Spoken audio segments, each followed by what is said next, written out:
What role does the government have, if any, in helping folks following predictable natural disasters like hurricanes along the coast, earthquakes along the fault lines, or droughts in the Midwest? Well, I'll tell you something. I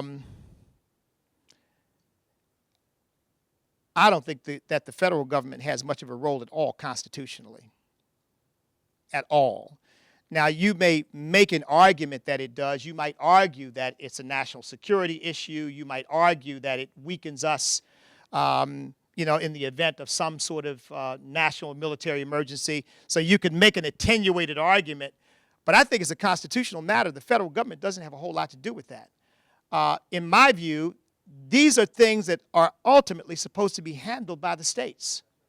And so we've got a big 10th Amendment problem in our country and a failure by our federal government to recognize that states are sovereign. Now, we are a union. We are a federal government. We do have a federal government, and we do have a constitution that binds all states.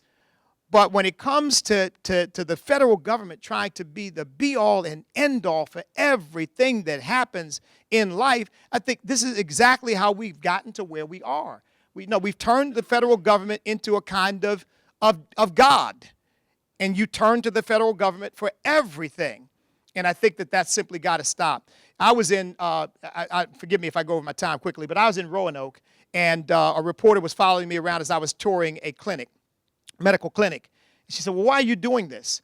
I said, because I'm looking for models of dealing with our health care that don't involve the heavy hand of government coming in and mandating and telling people, you've got to buy this product for the good of everybody, and we're going to order you to do it. I think the same thing is true in this instance. The American people are compassionate and decent and honorable, and, there's nothing that says states couldn't partner with each other and help one another, but we don't need the heavy hand of federal government stepping in every time something goes wrong.